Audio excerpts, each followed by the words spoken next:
suspect is in custody tonight after the Grotto in northeast Portland was vandalized early this morning.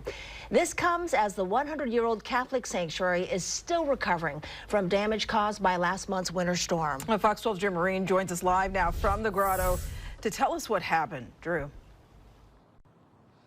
Yeah, the executive director says the intruder got in after smashing through a window at the entrance to the monastery, and once he got inside, he caused a lot of damage to crosses and sacred art.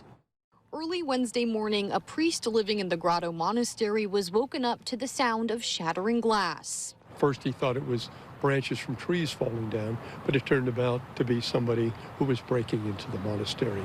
Executive Director Chris Blanchard says once the intruder got in, he broke several windows, pulled sacred art off the walls, the tabernacle was turned over, and crosses were taken down or broken. There are friars who live in the monastery full-time, and they were home when the man broke in, coming face-to-face with him. Blanchard says the intruder kicked in one of their bedroom doors, but luckily the priest was able to get outside, talk with security, and call 911. He says the intruder then locked himself inside one of the rooms, but Portland police were able to bring him out peacefully. They brought in a negotiator, and they brought him out without any harm to anybody on the Grotto staff, and as importantly, no harm to the intruder. While this was alarming to the friars who live here, everyone is doing okay. Well, the priests, as you can imagine, are a pretty resilient group. So they hear about stories like this all of the time. People who come to them with troubles and need someone to talk to and to share their feelings with.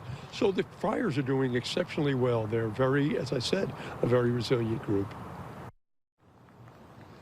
This weekend was going to be the first weekend the Grotto was open after cleanup from that winter storm in January, but they say they'll still be welcoming the public back this weekend despite all of this. Live at the Grotto, Drew Marine, Fox 12 Oregon.